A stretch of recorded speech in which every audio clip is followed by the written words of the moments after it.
It seems out in the middle of nowhere the creepiest things reside. Welcome back to the swamp, my friends. It's good to see you made it back for another episode. Today we're going to be sharing some creepy and allegedly true middle of nowhere horror stories.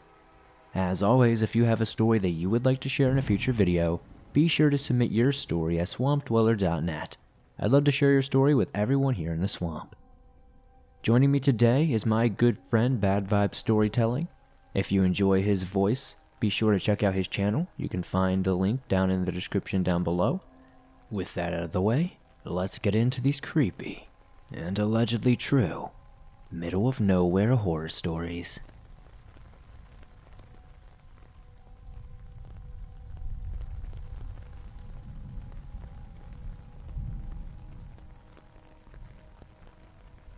I have a few stories that kind of align with each other. 11 years ago, I had to move in with my girlfriend. I moved into a basement apartment with her. I started to have these weird dreams over and over again for roughly 3 months or so. It was the same dream. There was a man that paid way too much time with his truck, and his wife got very jealous over it, so she killed him and buried him with the truck in the middle of a field. All that in a repeat nightmare that has made me start sleepwalking.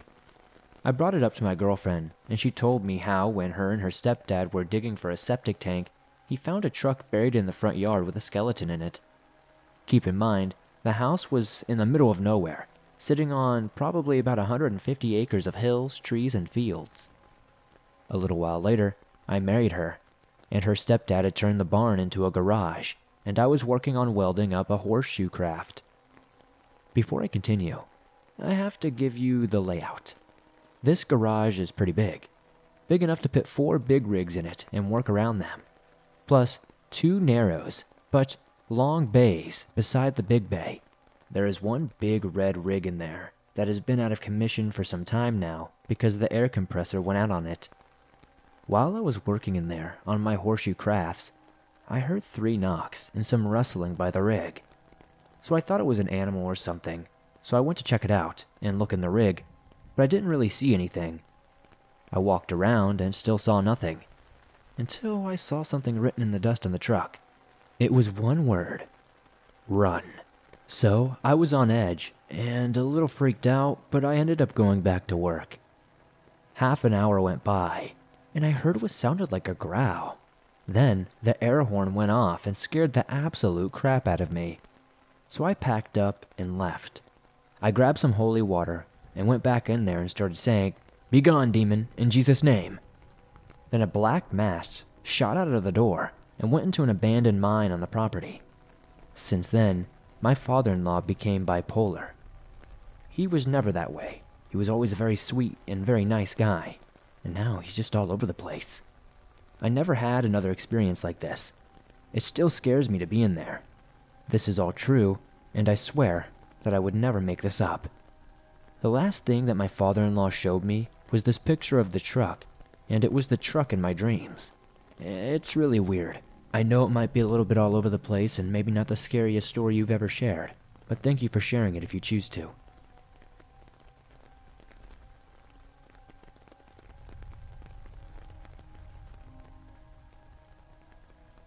I've always been an avid believer of the paranormal, and my recent experiences with the paranormal have piqued my interest even more. Both my friend and I have spotted shadow people multiple times. They're about 6 feet in height and don't seem aggressive, just curious. We are pretty sure that this entity resides in the storage room on the bottom level of our house. This storage room is connected to the bathroom. Before I start, I would like to explain that I live on the bottom level of a 3-story home. All encounters have been at this bottom level, besides the one which was in the middle level. Here are all of the encounters. The first encounter I had was when I was sitting in the living room in the middle level of the house. I had seen a perfectly shaped shadow hand reach out from the door that leads to the downstairs. It shook his hand while I looked at it, and it slowly disappeared. These two experiences were very similar, so I'll group them into one. In the downstairs living room, I had seen a shadow pass from one side of the room to the other until it reached the door to my bedroom. The second experience was the same, except it was from the door to the storage room to the door that leads out to the living room. It was later at night, but I was nowhere near tired. I was laying in my bed on my phone when I looked near the foot of the bed. I saw the same simple figure just standing at the foot of my bed. It eventually drifted away to the door and disappeared. I've recently gotten a pet cat, and for some reason, this cat has an obsession with going into the storage room. I'm not sure if this counts as an experience, but from what I understand, animals have closer relationships with spirits. I have some friends over regularly, and we're always playing games around a table. We have 2 computer chairs that we need to bring in from another room. So they were out in the living room, and I was too lazy to put them back since everyone had left late. I was getting ready for bed. I sometimes sleep in the living room because one of my couches is a futon, and my cat was downstairs with me. I laid down. A few minutes later, one of the computer chairs had started violently shaking back and forth. My cat was on the ground, but nowhere near the chair. My cat ran up and down the stairs almost 4 times and refused to go back into the living room for the rest of the night. One of my friends experienced something similar to number 2, and while we were both alone at my house, she had heard knocking at the door that goes to the storage room while she was in the bathroom. The most recent experience has been the scariest. Tonight, while playing cards, my friend was sitting on the couch facing the bedroom door. She had seen a person cross the door from one side to the other, but instead of a shadow person, it was a full figure, the same height as the shadow figure. Out of fear, the only thing my friend could remember is that the figure had blonde hair. I'm not sure if this is being dangerous, but throughout all these experiences, I have never felt scared or in danger from this entity.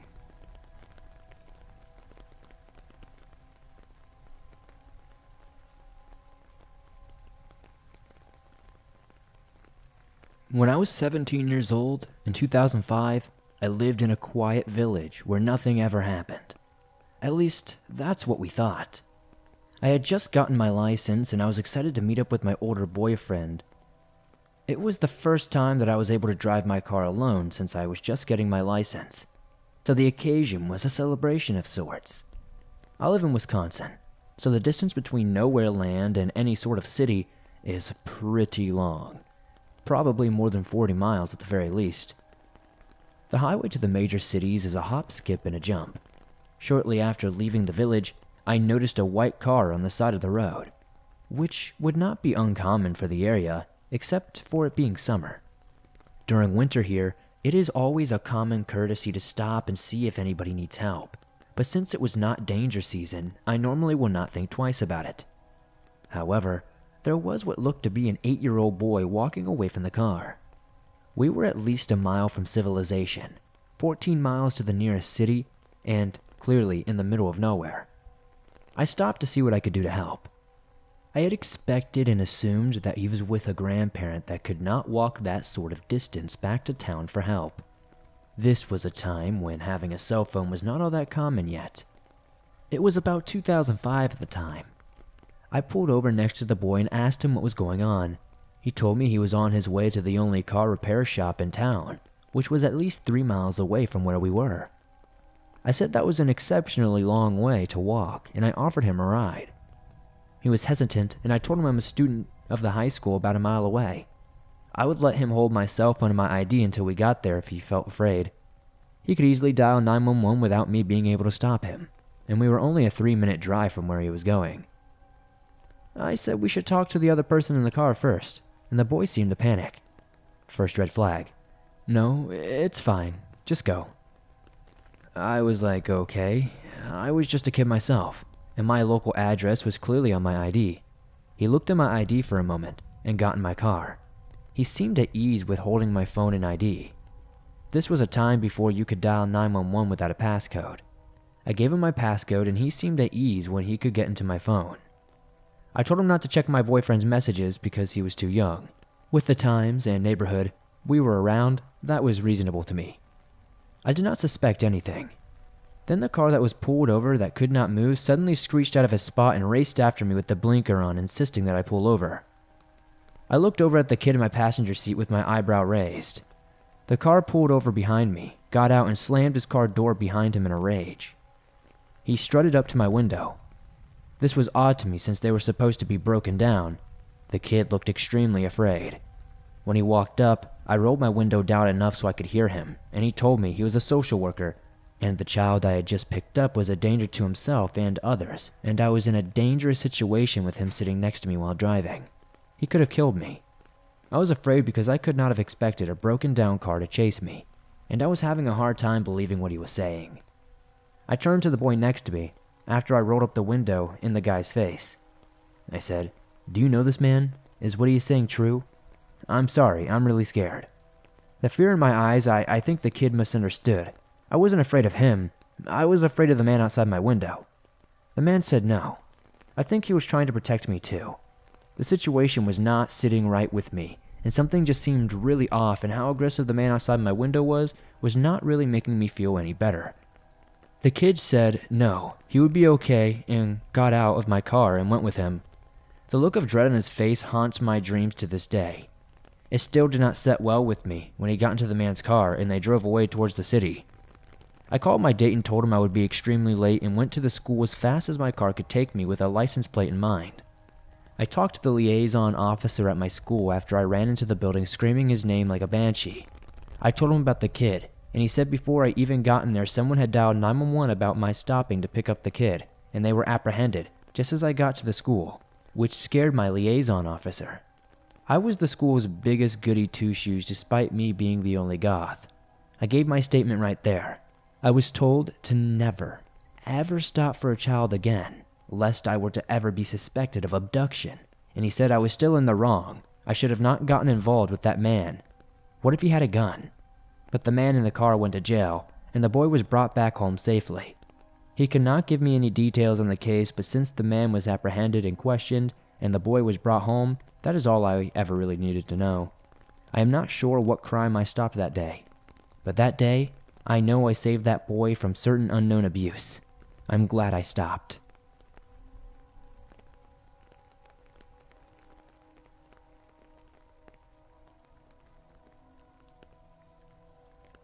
The story I'm about to share with you is the main reason I will never enter a cave or explore one for the rest of my life, and why I will never, ever leave the house without telling someone where I'm going first. 11 years ago, I was still in college with my boyfriend. We were both invited to go explore a cave with a couple we've never met before. They both seemed nice enough, but their Jeep was a little ghetto. Keep in mind that my boyfriend and I didn't tell anyone where we were going, and there was no cell phone service out in the middle of nowhere, and especially not in a cave.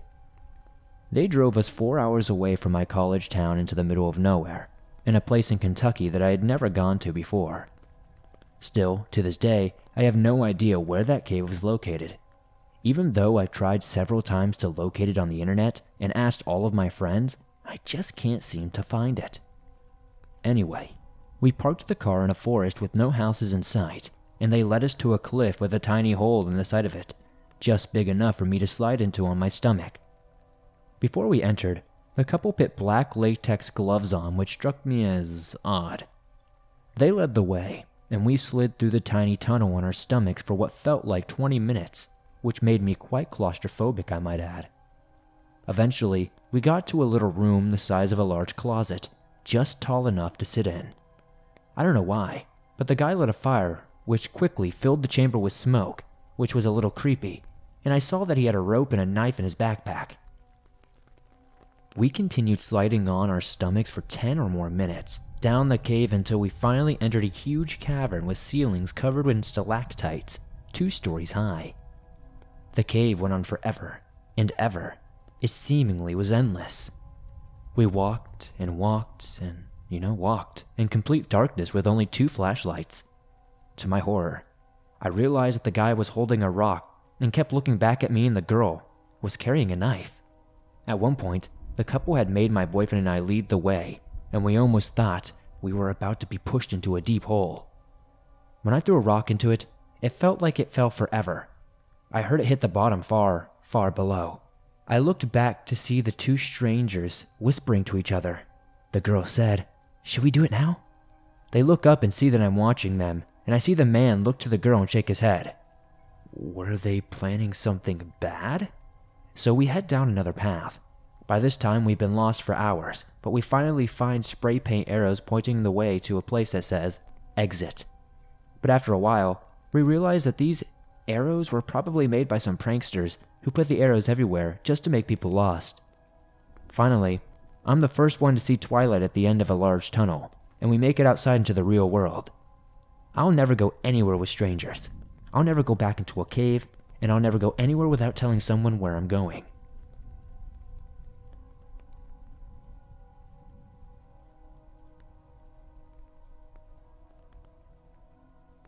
Sometime during my high school years, the exact year and time escape me at this point, I found myself in a nearby town on a date attempting to impress a girl whom I had only just recently met but had been secretly crushing on for quite some time from afar. Her name was Anna. Anna and I had just had a really nice evening, and we were winding down getting ready to go home. This takes place in rural southeast Oklahoma, so we had about another hour or so of traveling together in order for me to get her home to her house, and I was quite looking forward to the conversation and anything else that might transpire on the way home. The night ended with our hearts racing and us struggling to catch our breath, but not in the way you might expect from two hormonal teenagers on a Friday night. After our dinner and a movie, basically all there is to do in the small town, I stopped at a local Love's gas station to fill my truck up with gas. I didn't have a credit card at the time, so I pulled up to the pump, left Anna in the truck, and went inside to pay for my gas.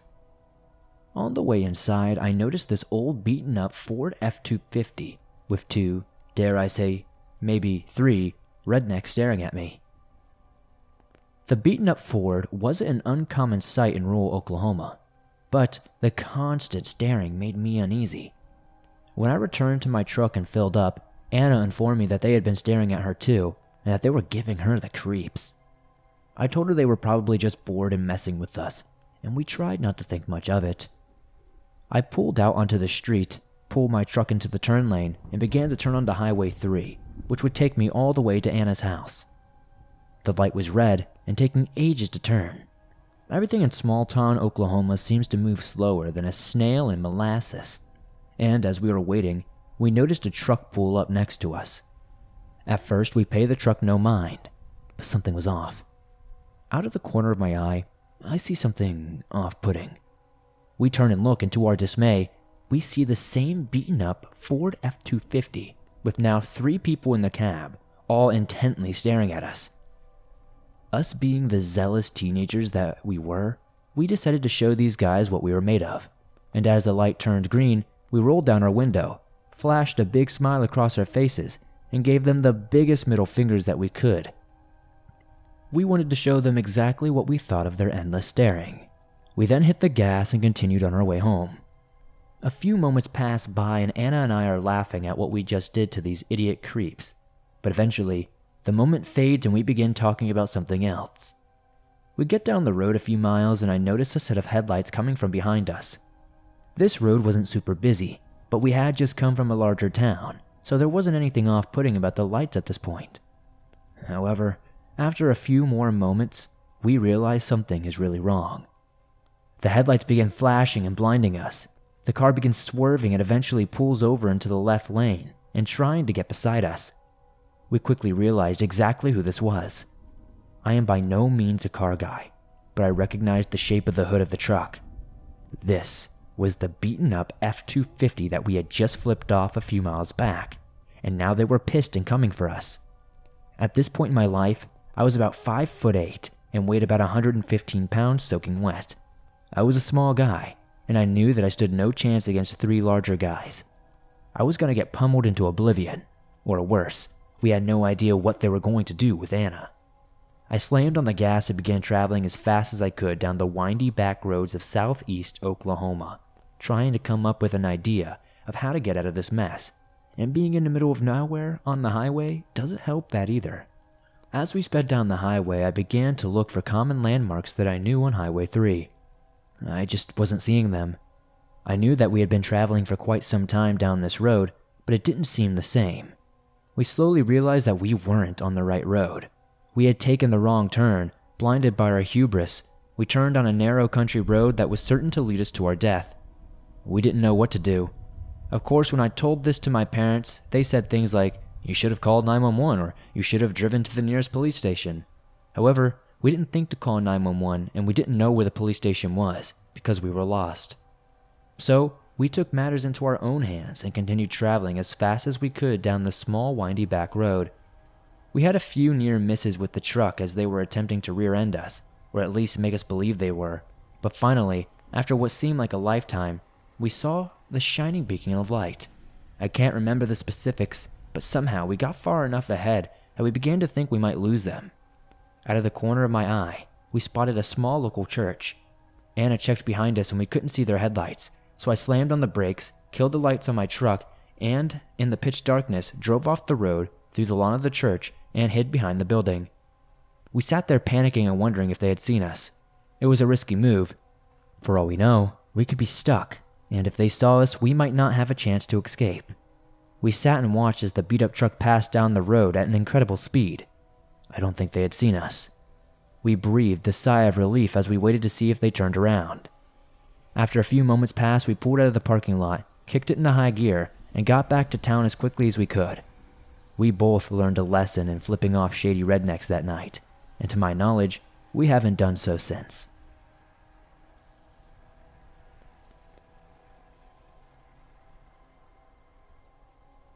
I was camping in the middle of nowhere in Washington near Mount Rainier. Like, it's not an official campground, just way out in the forest, kind of random. I wouldn't have expected another human for miles. One night, I woke up and here's something. I opened my tent, and there's this guy sitting by where my fire had been, right beside my tent. There was nothing particularly noteworthy about the guy. He was just a fairly regular-looking dude, just sitting there a couple of feet from my tent. No bag or pack or anything with him. Just a guy. He saw me open the tent. His eyes got huge like he had just seen a ghost, and he took off. It shook me up pretty badly, but over the next day or so I managed to put it out of my mind fairly well after writing it off as just some odd occurrence and a guy that was probably high or something. I thought that maybe somehow he had managed to set up a camp coincidentally not too far away from mine. Then, 2 days after that, and 10 or 15 miles away, in totally random directions that nobody could take the same path as me on accident, I was sitting by the fire that night and started hearing noises that I got more and more convinced that somebody was walking around. I called out to them, and out of the darkness someone was like, "Do you know how to get to Bell's Canyon?" I said no. I don't even think that's a real place here. They kept talking from just out of my line of vision. I tried to see them with my flashlight, but they yelled, "Aim that way," and kind of spooked and not wanting to piss off a potentially crazy person. And I did. After what I have to guess is 15 minutes or so of being very freaked out and not trying to really talk to this person any longer, they asked me some completely random questions. It was just a voice from the darkness, It's hard to explain something like this. It sounded like the voice had gotten closer though, so I shined my light that way again, and it was the same dude who had been outside my tent 2 nights before. He had followed me for about 15 miles over 2 days, because there's no way he could have just accidentally wound up in the same spot, as vast as this wilderness is. No possible way. As soon as my light hit him, he took off again. I started to chase him, but didn't want to get lost in the wilderness in the dark, so I stopped quickly after probably 100 or 200 feet. This one could not be written off, because the only way he could have found this place is if he was following me. I decided the trip was very much over the first thing in the morning. I hiked back over 3 days, constantly double backing, trying to throw anyone off, and occasionally hiding and waiting to see if somebody would come by following me. I really can't describe how terrifying it was to feel like I was being hunted through the woods. I had to actually brainstorm on things that I could do to best avoid potentially being murdered. On the first night of hiking out, twice I heard what sounded like a person walking circles outside my tent, but by the time I mustered the courage to look, nobody was there. On the second night, I heard what I thought was an animal making noises at first. It sounded like it was in the distance, but slowly, it sounded more and more human and was getting closer. It was like a human trying to mimic animal calls. It could have just been an animal, and me just being freaked out, because I never actually saw the guy again, but it really sounded like a person making howling noises. I almost cried when I finally got back to the car. My relief was so strong. To this day, that's probably the most terrifying experience I've ever had.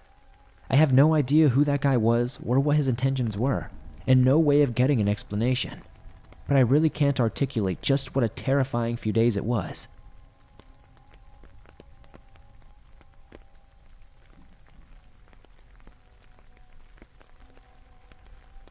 Thanks for listening to these creepy and allegedly true middle-of-nowhere horror stories. If you enjoyed these stories, please be sure to give this episode a like, as that helps me out a ton. The more likes this gets, the more YouTube promotes it in the algorithm, and that helps the swamp continue to expand its waters.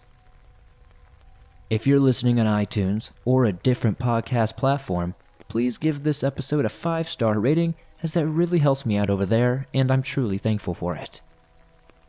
If you guys are new to the swamp, why not join us? Hit the subscribe button and be sure to turn on notifications so you never miss a new episode. I upload them nearly every single day, and all things natural and supernatural. As always, if you have a story that you would like to share in a future video, be sure to submit it at swampdweller.net or the email you can find in the description down below. I'd love to share your story with everyone here in the swamp.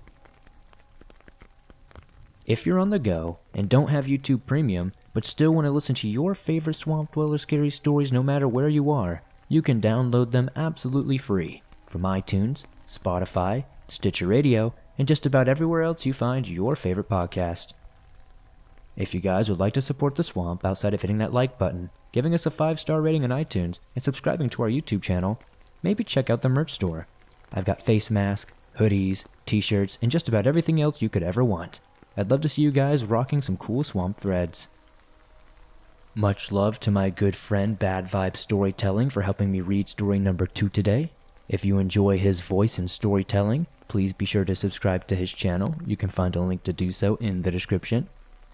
Also, I recently partnered up with my good friend Being Scared, Let's Read, and many other YouTubers to put out this cool new app called Chilling. Chilling is an app where you're going to find the creepiest and strangest scary stories on the internet.